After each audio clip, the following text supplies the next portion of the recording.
जय शिव शंभू। शास्त्रों में प्रदोष व्रत का विशेष महत्व बताया गया है। यह व्रत भोलेनाथ को समर्पित होता है और प्रदोष व्रत हर महीने में कृष्ण पक्ष और शुक्ल पक्ष की त्रयोदशी को रखा जाता है। मान्यता है कि इस दिन जो भी व्यक्ति उपवास रख के भोलेनाथ शिव और माता पार्वती की पूजा करता है उसे मनोवांछित फलों की प्राप्ति अवश्य ही होती है। ऐसे व्यक्तियों के जीवन में हमेशा सुख समृद्धि बनी रहती है। तो चलिए आज की वीडियो में आपको बताते हैं आषाढ़ मास के शुक्ल पक्ष में पड़ने वाला प्रदोष व्रत कब रहेगा, प्रदोष काल का समय इस दिन क्या रहेगा, और क्योंकि इस दिन से जया पार्वती व्रत भी प्रारंभ हो रहे हैं। जया पार्वती व्रत कुंवारी कन्याओं को और सुहागिन महिलाओं को रखने चाहिए।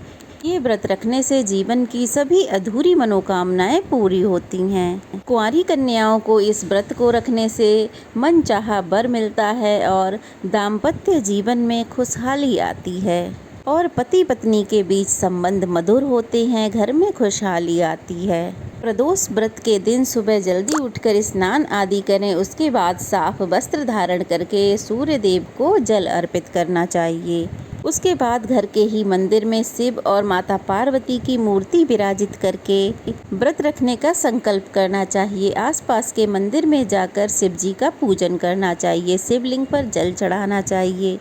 इस दिन शिवलिंग का पूजन और दर्शन करना अत्यंत शुभ फलदायी होता है। शिवलिंग का शहद, घी और गंगा जल से अभिषेक करना चाहिए। कनेर के पुष्प, बेलपत्र, भांग, धतूरा और समी पत्र इस दिन भगवान शिव को अर्पित किए जाते हैं। देसी घी का दीपक जलाकर आरती की जाती है, मंत्रों का जाप किया जाता है। इस दिन शिव चालीसा का पाठ करना, व्रत की कथा पढ़ना अथवा सुनना बहुत शुभ फलदायी होता है। भगवान शिव को आज के दिन सफ़ेद मिठाइयों का या फिर मौसमी फलों का भोग लगाया जाता है। इस प्रसाद को सभी लोगों में बांटना चाहिए। प्रदोष व्रत प्रदोष काल में पूजा करने से ही सफल माना जाता है। प्रदोष काल में आप शिव पार्वती मंत्र का जाप करें।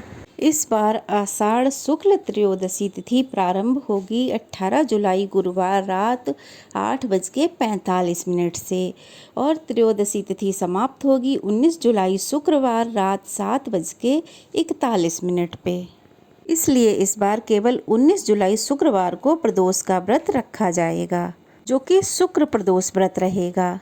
इसके बाद जो अगला प्रदोष व्रत पड़ेगा वो सावन मास के कृष्ण पक्ष का प्रदोष व्रत रहेगा, जो कि 1 अगस्त गुरुवार के दिन पड़ने वाला है।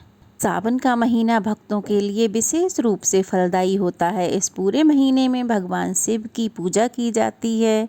19 जुलाई को सूर्योदय होगा सुबह 5:56 पे और सूर्यास्त होगा शाम 7:10 पे। ब्रह्म मुहूर्त रहेगा सुबह 4:19 से लेकर 5:07 तक। इस दिन इंद्र योग बन रहा है, जो कि पूरा दिन रहेगा, जो कि बहुत ही शुभ होता है। अभिजीत मुहूर्त रहेगा दोपहर 12:06 से 12:59 तक। अमृत काल रहेगा रात 8:40 से 10:17 तक और राहु काल 10:30 से दोपहर 12 बजे तक रहेगा। 19 जुलाई शुक्रवार को प्रदोष काल का समय रहेगा शाम 6:25 से 7:55 तक।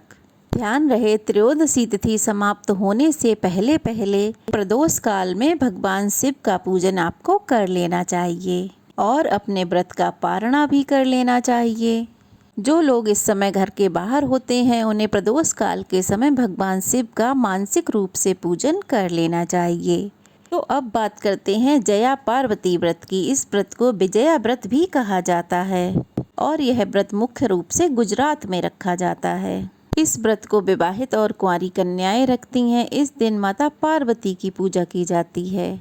यह व्रत बहुत कठिन होता है। लगातार 5 दिनों तक यह व्रत रखा जाता है। सभी विवाहित महिलाएं अपने दाम्पत्य जीवन को सुखमय बनाने के लिए जया पार्वती व्रत रखती हैं और कुंवारी कन्याएं मनचाहा वर प्राप्त करने के लिए पूरी श्रद्धा और भक्ति के साथ यह व्रत रखती हैं।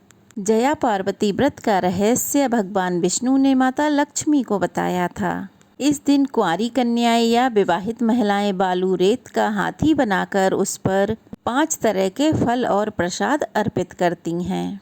इस व्रत को करने से माता पार्वती प्रसन्न होती हैं। यह व्रत गणगौर, तीज, हरतालिका और मंगला गौरी व्रत के समान ही होता है। इस व्रत में नमक का प्रयोग पूरी तरह से वर्जित माना गया है। इस व्रत में गेहूं का आटा या फिर किसी प्रकार की सब्जियों का सेवन भी नहीं करना चाहिए। और जया पार्वती व्रत में फल, दूध, जूस या दूध से बनी कोई भी चीज़ें जैसे कि दूध से बनी मिठाइयों का सेवन किया जाता है। व्रत के अंतिम दिन मंदिर में पूजा करने के बाद नमक और गेहूं के आटे से बनी रोटी या पूरी का सेवन करके व्रत का उद्यापन किया जाता है। यह व्रत आषाढ़ मास के शुक्ल पक्ष की त्रयोदशी तिथि से प्रारंभ होकर सावन मास के कृष्ण पक्ष की तृतीया तिथि पे समाप्त होते हैं। जया पार्वती व्रत रखने से निसंतान दंपतियों को संतान सुख भी मिलता है। ऐसी मान्यता है कि इन व्रतों को 5, 7, 11 या फिर 20 साल तक करना चाहिए। यह थी आज की वीडियो। कैसी लगी कमेंट बॉक्स में ज़रूर बताइएगा। अच्छी लगी हो तो लाइक, शेयर, सब्सक्राइब कीजिएगा। तो चलिए फिर मिलते हैं, तब तक के लिए जय भोलेनाथ। भोलेनाथ की कृपा सदा हम सब पर बनी रहे।